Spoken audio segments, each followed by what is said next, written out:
سلام عليكم. كده خلاص مش فاضل غير 6 نقط، وعندنا حمزة يعني تقريبا خدنا ال6 نقط وكسبنا الدوري خلاص. مبروك يا زملكاوية، خش بالانترو.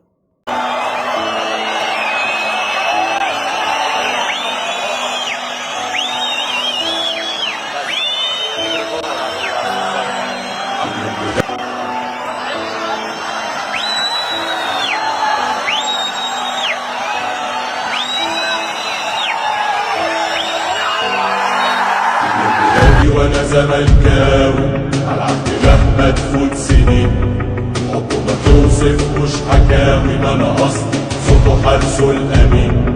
عينيا دي ما بتشوفش غيره، صوتي ما يهدفش الا ليه، تشجيع وفخر الجماهير، وده اللي انا اتربيت عليه.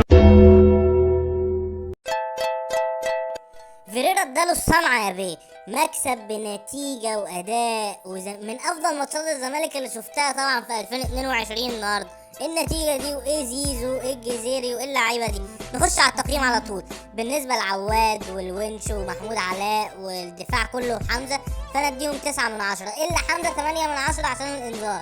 طبعا اللوزر هيجي يفتي ويقولك إيه، ويقول لك حمزة 10 من 10. خلاص هنريحك يا كابتن رضا النهارده، مش هتيجي النهارده وتقول له طبل يا عم طبل، احنا عارفين هو هيقول لي كده كده، حفظناه خلاص. فافرح يا كابتن رضا، مش هنتعبك معانا النهارده.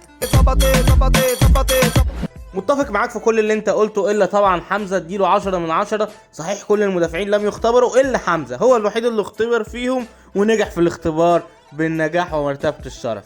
نخش نطير بقى على طول على زيزو والجزيري على طول. طبعا بالنسبة للجزيري هدفين، والهدفين من صناعة زيزو، وأداء من أفضل مهاجم في مصر دلوقتي في الدوري، يعني مش أفضل مهاجم مصري، عشان عارف الناس بقى اللي بيقعدوا يتصيدوا للأخطاء ويقولك أنت بتقول على الجزيري بيلعب بقى في المنتخب ولا إيه. لا يا حبيبي، أنا فاهم في كرة القدم 100 أكتر منك. المهم، فالجزيري اديله 9 و9 من 10، وزيزو برضه اديله 9 و9 و95 بقى، اللي هي 9 علامة 95. تاني يا زكي، انت يا ابني ما بتزهقش. نتكلم بقى عن شيكابالا. بالنسبه لي شيكابالا النهارده ماتش شيكابالا ما بيلعبش كوره بس، شيكابالا بيمتعك بالكوره، بيمتعني بقاله 50 سنه من اول ما بيلعب بيمتعني بالكوره يا جماعه. ايه ده؟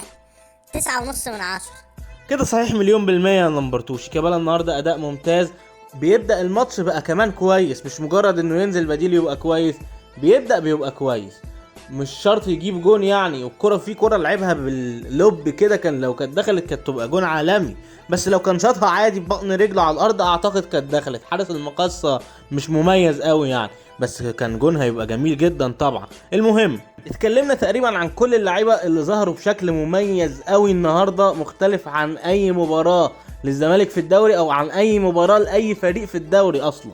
الزمالك النهاردة ماتش رائع يعني. كده مش فاضل غير سيد نيمار، ماتش كويس جدا، فتوح كذلك، الاتنين لعبوا كويس. نيمار مستواه قل شويه عن الماتش اللي قبله اللي هو بتاع بيراميدز لما والكره بتاعت حسين السيد، بس شغال برضه. طبعا نجم الفريق اداء جبار. باقي اللعيبه بقى كلهم نديهم 9 من 10 اكراميه للدوري. الدوري ده كده خلاص 6 نقط، وان شاء الله يعني هناخدهم، وكده احنا تقريبا كسبنا دوري السنه دي. نفكر بقى في دوري السنة الجاية وافريقيا. دوري السنة الجاية تكسبه هيبقى انجاز تاريخي، انك 3 دوري ورا بعض الزمالك ما حققهاش قبل كده، فالزمالك يحققها السنة الجاية ان شاء الله بنفس الاداء ده ونفس المدرب، مع بعض الصفقات القليلة اللي محتاجها. انت مش محتاج كتير قوي، بس محتاج قليل بجودة عالية. زي مين؟ من نوعية نجم الفريق يا جماعة. لا مش هتيجي يا كابتن رضا، احنا قلنا الكابتن رضا النهارده اجازه، مش هيجي يقولك طبل يا عم طبل. اجازه النهارده، افرح يا كابتن رضا، اجازه.